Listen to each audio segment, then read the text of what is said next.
ro phum ruk an checking tel chu bung sari na ziak tu puya mar kallama kan sagi saton fu po kan la nei ve wangin zanri atan kan siama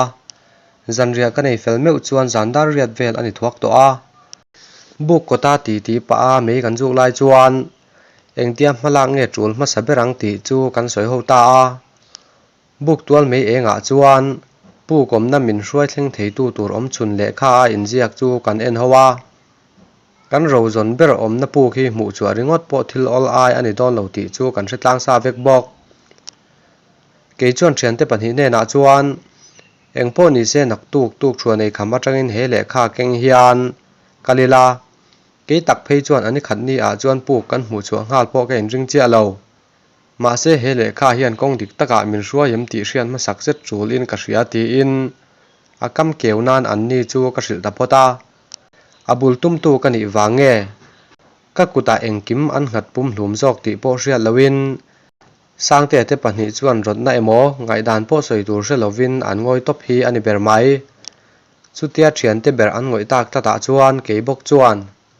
puk zonga kan chua huna silai po pakhat ba ken atul na ka hrelo a chan po saka tur be se ya kal kan nilowa kan be se ber ro phum hu chua chawani ma se kan cham chunga kan rin ata ne ro kan ei to kang zela sa be se chang po om tho tura ngai la kan kalna kong tur hi film khur hle angai don ti thengil reng su ang cheu che chual pal na tur tam tak kan pal tlang angai don ti kan hretel bok don nia ti in thian te chu ka cha uluk hle bok kan hmalak dan tur te uluk taka kan soi hnu chuan sangte chu ani le puya hero phum hi zong to le apuk mu chuak tu anom to ti ro ti in min zot le ta om ve to e kapu soi kha adik nge ani chuan tum thum lai chu apo lang ten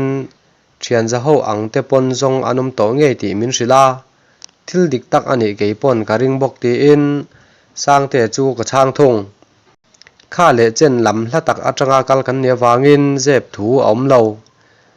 ka chaw hle maya ka mut po chaw wangin a chuak ma hle chu tiang bok chuan sangte te po an ni ve tho ka ring bok ti chuan rei po ti lovin mut jai kan rel ta ani chutia kan mut fel hnu kamu hil don suar tia chuan lung thila vom ang mayin kan buk chu aron rituar maya keipo ka har ngal kok mai kabula mu fam ki ma chuan phok fe a min ron mel pa chuan kha engri nge a min ron vom an om ami aron ti phok sha mai ke chuan zoi te chuan ka hrebik mai lo rammi an soi thin te po an ni ma na ti zongin ka chang thunga fam ki ma ka chang le zojia tia chuan lungtum lian tak ni ngei tur hian kan buk chung chu aron deng rile ta dup mai le chuta zet zong han tho lo chi zia zang ani ta lo kan pathum chuan kan tho chuak le ta buk tuala chuan chuakin sangte chuan tual mei chem chu alo chom bel le sawa ke chuan silai chu in kan buk chung lung lian ve tok takin aron den na chu lung ani che em ti hriat tumin ka si det chuan buk chung chu kan chuna mak tak main eng lung ma kam hau lo chu ta kan buk pia buk tual mei engin a chun phak lo lang lo chin vela tang chuan mi panhi zoi te a phun sep ri kan hreta beng sik mewa chu thom chu ngai thla in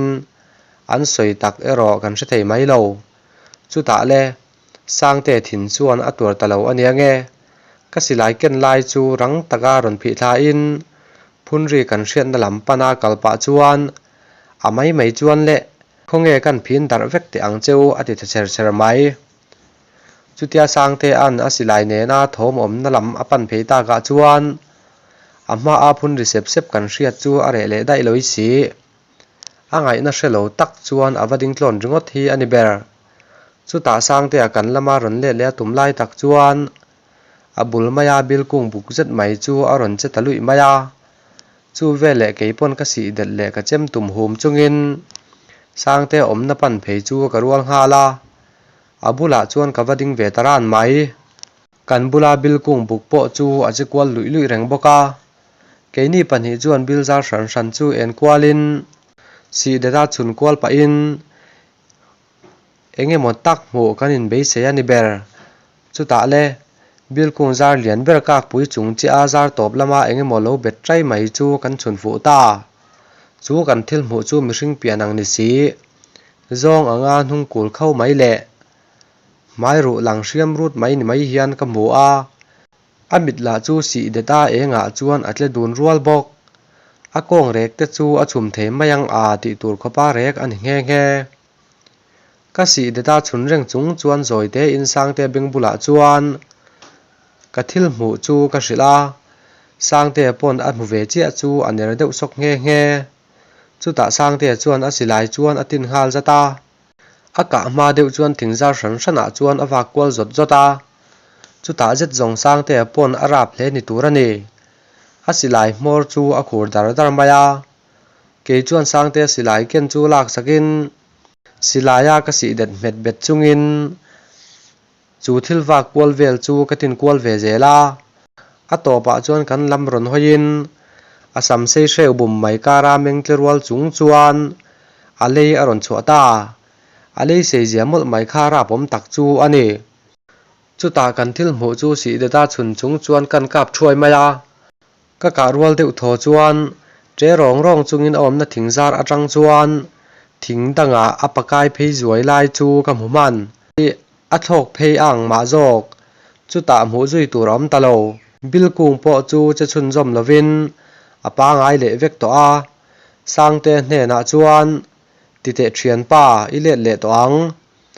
tikhat chuan alo in lan ngam tawh lovang tiin buk lampan chuan kan kir leh ta ani buk kawta awm famkima chuan eng thil nge ni ngai silai in kap ve ngei bawk si a sa zaw te ani em lo maw tiin min lo zawta sang te chuan aw sa zawmak chi ani kha alo ti sam et thunga famkima hmela erawh sang te thil sawi chu awi hmel a pu lo tih a hriat reng mai mahse thil dang erawh a zawh chhun zawm ta bik lova tichuan bukah lut le in kan pathum chuan kan mu leh thang hal bawk a tuk jingkarah chuan famkima chuan tuk thuan lo buai puin keini pahnih sang te nen chuan buk kawta tui haw tir tumin tui lak pen nan mau rua lian tha deuh tur chu kan sat dun thunga kan mau sa na hi buk atanga lang lo chin maya ani nge nge mau kan sa zo hnu kalmai kan tum lai chuan kan kiang maya chuan thinglu bul lian fe mai hi ka hmuta chu ka thing hmuh chuan rilru atikal thui du viau mai a chan pawh hmanlai kan pi leh pu ten he tiang hnai a awm emaw lo atana nei pawh an tih ngoi ngoi thin kha ani a mahse sang te a erawh ka hrilh duh lem lowa tichuan buk lampanin kan mau put nen kan phei leh ta ani buk kan thlen chuan kan mau put chu alai takah phelin a changkar te chu chem chuan kan sat ruala buk chhak kor tui luang phim kak mai atang chuan mau hmangin buk bulah tui chu kan haw tir ta ani famkiman tuk thuan alo pe fel hnu chuan kan ei zui maya chaw kan ei mial mial lai chuan ke chuan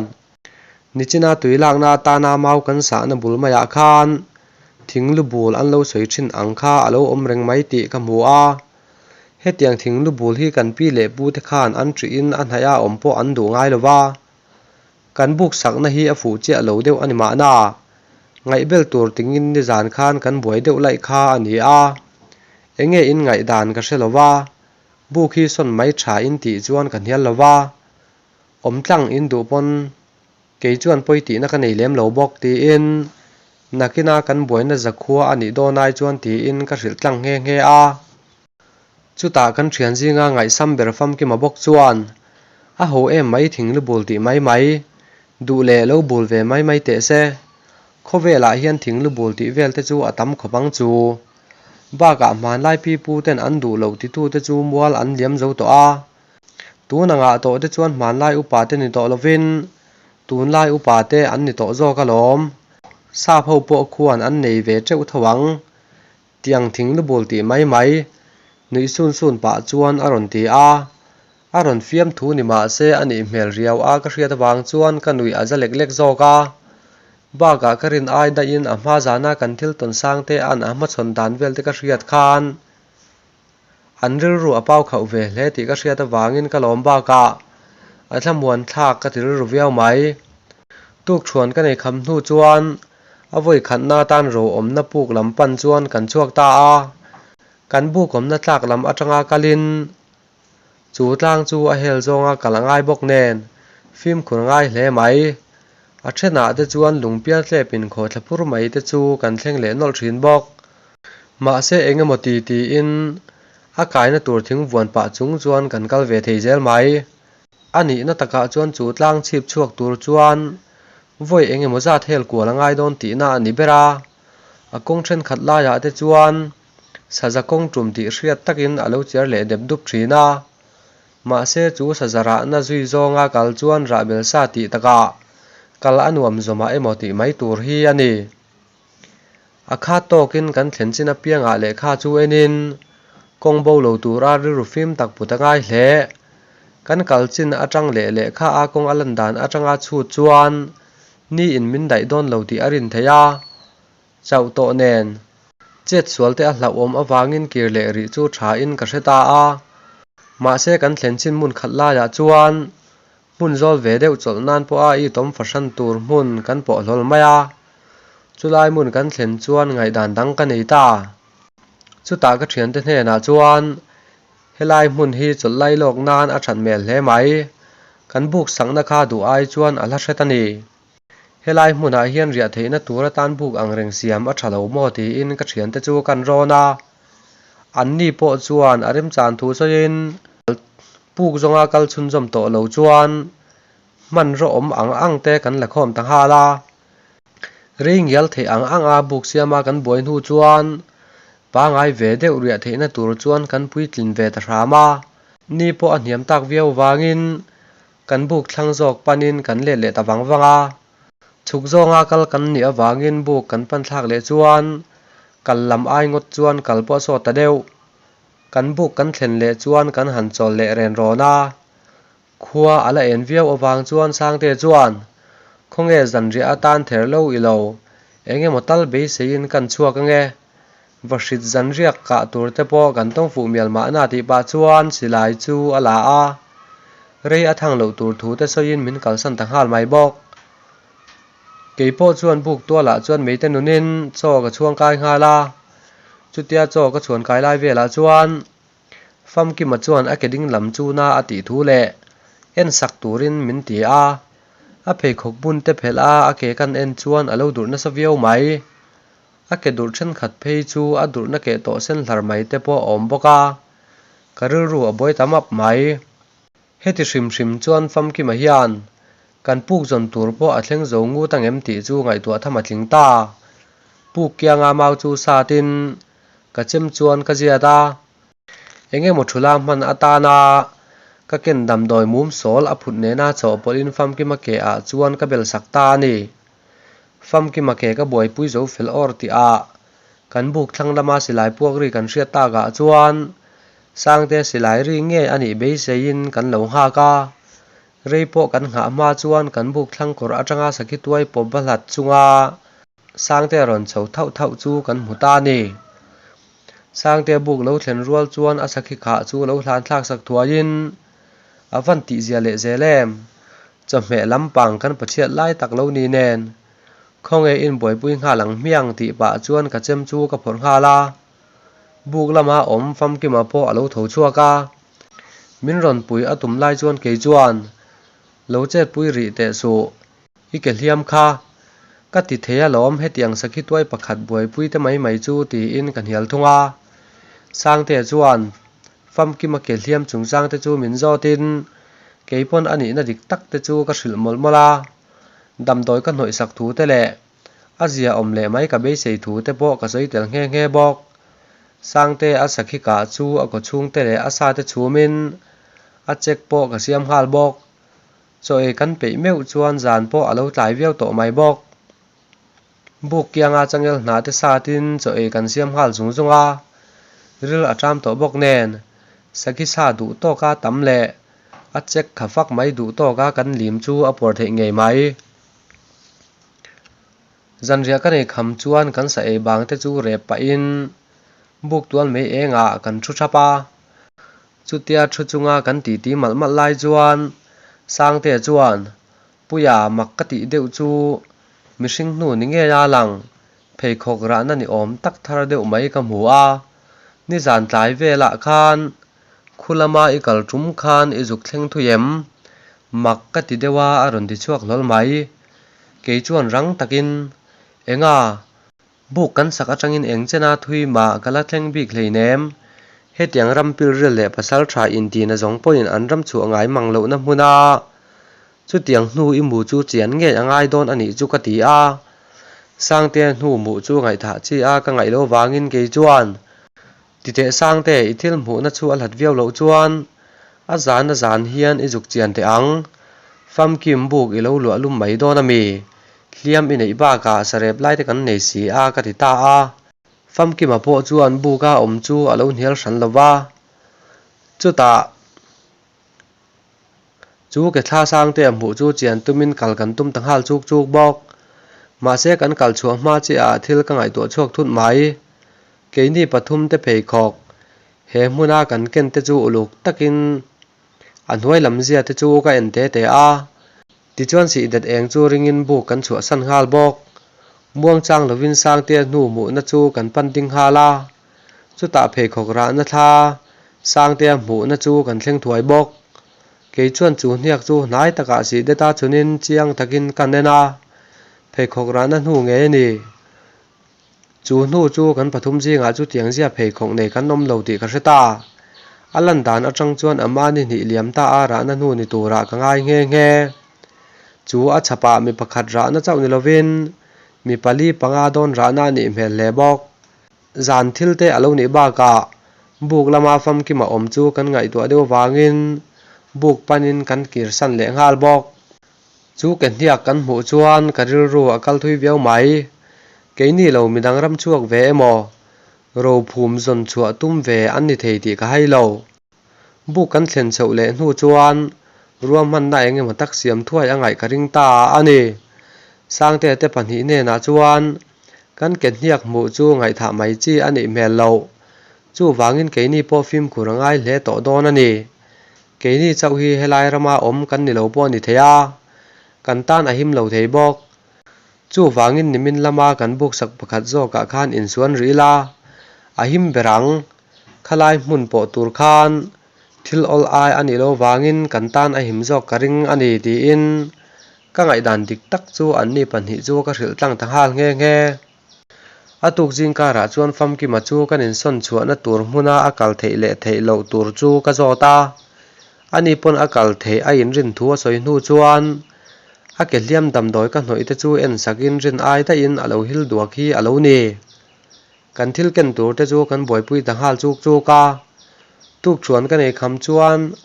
kan buk sak thar pan turin kan chuak tanghala famkim a chu a ke hliam awang chuan rit la chi ani lo wangin sangte nen chuan kan rit hle mai famkim angai chang reng chunga kan phak tok zela kan kal hnu chhun lai vela chuan buk po kan thleng ve ta rama akong arem lo wangin kan chau tlang hle kan in son na buk po a him ngei be sein ani ni na atan ro om na puk zong le tur chuan kan in buat sai le tanghala ma se famkim a ero kal ve in huam viau ma se keini sangte nen chuan buka lo om phot turin ka ti a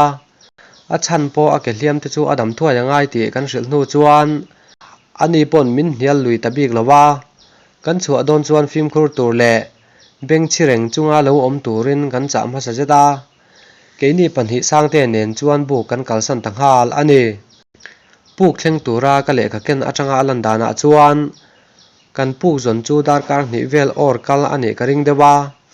engti khun laya kalna to nge ti po hriat lo kalfo to na hnu ni a lang chu kan zo zela hnu ma thar ero kan mulem lo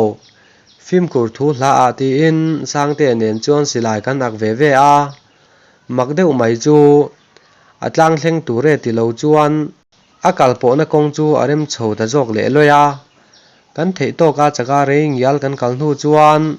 tlang bok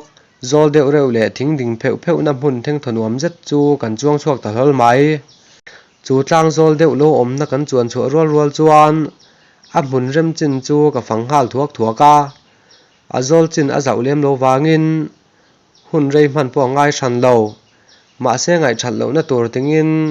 phei khok ra na hnu te chu ka hmu le nual mai chu ta ka thil hmu po sang te ka en tir ve thuaya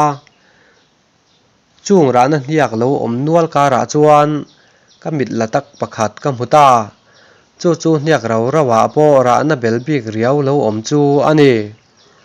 chulai ra na belbik tak chu panin chik takin ka ena chu ta ka thil hmu na ko kan dak thla chu kan puk zon ni ngei tura lang chu ka chung hmuta chu vele sang te po ka ko ngal zat bok ko atanga pu kom na kiang vel te chu kan thlir zau deuh nu chuan puk thlang dewa pangkung lian zet lo ding chu ka hmuta chu ta zet chuan rin hlel rual lovin ro phum na puk nge ani ti ka chiang ngam ta ani kan om na ko a ra na nu om ma se midang emo thom tangial po kan hriat lova chuan a him to ka nga in khat deuh taka thingding om terin chang chung le thom dim takin kan puk hmu chu kan ban thla a kan hnunga sang te po chuan min ron chui thla ve zel bok chu ta puk chu kan chuak thlata rin ai takin puk tual chu arem lovin a khor dek duk hloma savom chakai khor ang mai in chulai vela lung om te chu alo thal pheng phung mai ma se lung lo om thal pheng phung lo om te chu mak kan ti hran lo a chan po voi tam ro jong tu te an lo om to thina wangin an hnu ma ani ngei ti hai rual ani lo mak ka ti tak ber zo ka chu ro phum na puk tual hmun khata fit li bial vel tur thuk fashan khur lo om chu ani a khur lai na vung te chu an lai atang pon hun tam ala liam lowang ti chu hril ngai lovin ka hri thiam ngal mai bok chulai puk kiang vel te chu ka en chik dewa phei khok che zet mai te thir tui ek na sa tak te lo om te le bom manga lung hal dar na ti hriat tak ut rum mai lo om te chu ka hmu tanual nge nge chulai che vel uluk taka en ko lai chuan puya lo kal lok te sang te ti ri chu ka hria a keipon sang te om na lam chu pan thuain chu pu kom na chua lam zo ka pu kai chho na kong thar le belzet lo om thlazui mai chu min ko mu a sang te chuan helai pu khi midang hian kan po na tlak lam atanga kal lovin khulai chua lam zok atangin an kal ani hmel le mai helai chua lama kan kal lo hi awan nei thlak zok hle it ve lo mo a ron ti a chuta ke chuan ani khop mai ke chu tuna hnu ma lo om te kam hu hian ram chuak le sapel tura kal an ni ka ring lo top mai he ro jong tu te anom ngei ka ring ba ka an hnu ma atang hian an la om chil nge ni po in alang an la bei dong o zong lo ani don hi ka ti ve thunga meizuk te siamin sang te nen chuan kan han zuwang wanga chu ta sang te hne na chuan thian pa thil lom om deuh ka hrilang che helai ro jong ve tu te hian eng anga thuk po lai ma se eng tika ma kan ro zon tur hi an mu chuak lowang chu ka pu khan a hre chiang hle a he ro in phum om hi lai chuak tur chuan khulai pangkung lian deuh khu i hmu anga khumi pangkung atang khuan dinglam kan om zon vela a phei zonga ver jok tur ani an hlo tling don lo ti ke chuan ka hria ni ti in sang te chu ka hrila sang te po chuan a that na sat chu eng po ni se man ruwa kan keng lo nen fam ki ma kan kalsan ani si a ngai tu na thar nen kal le turin ikir san phot mayang aron ti a keipon chu ka lo ruk dan ani wangin fam ki ma om na buk tlak lama chuan kan le le thangal wang ani chunjom le tur